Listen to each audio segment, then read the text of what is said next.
এই যে এখানে দেখতেছেন এরকম আপনার নিজের স্টিকার বানিয়ে আপনার প্রিয়জনের হোয়াটসঅ্যাপের মধ্যে যদি আপনি সেন্ড করেন তাহলে আপনার প্রিয়জন দেখে অনেক খুশি হবে আর খুব একটি মজার বিষয়।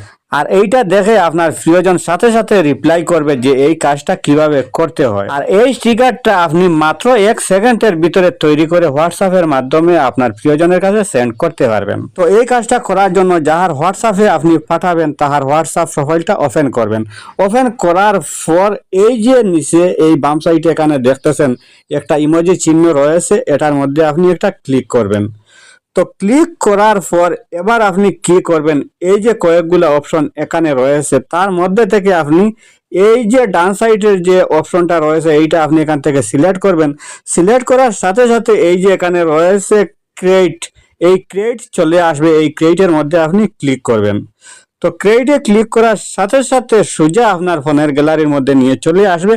আপনার ফোনের গ্যালারি থেকে যে ছবিটা আপনি ইমোজি হিসাবে সেট করে হোয়াটসঅ্যাপের মাধ্যমে আপনার প্রিয়জনের কাছে পাঠাবেন সেই ছবিটা আপনি এখান থেকে সিলেক্ট করবেন।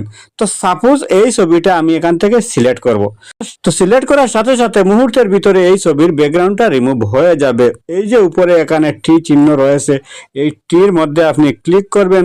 তো ক্লিক করার পর এই ছবিটার মধ্যে যদি আপনি কোনো কিছু লিখতে চান তাহলে লিখতে পারবেন। তো সামনে চলে এসেছে ঈদ, তো এখানে আমি লিখবো ঈদ মুবারক। তো এবার এই যে টেক্সটটা রয়েছে এই টেক্সটটা চাইলে আপনি পরিবর্তন করতে পারবেন। এই যে নিচে কয়েকগুলো অপশন রয়েছে একটা একটা করে আপনি দেখবেন যেটা আপনার পছন্দ হয় সেইটা আপনি এখান থেকে সিলেক্ট করে দেবেন।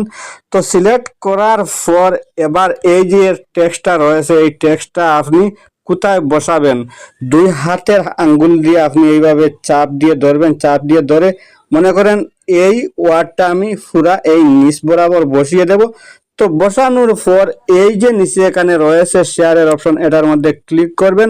ক্লিক করার সাথে সাথে আপনার প্রিয়জনের হোয়াটসঅ্যাপের মধ্যে এই ছবিটা সেন্ড হয়ে যাবে। এই যে এখানে দেখতেছেন 2টা ছবি আমি এখানে সেন্ড করে নিয়েছি। তো ভাই আমার এই ভিডিওটা দেখে যদি মনে হয় নতুন কিছু শিখলেন তাহলে অবশ্যই আমার এই ভিডিওতে একটা লাইক দিবেন।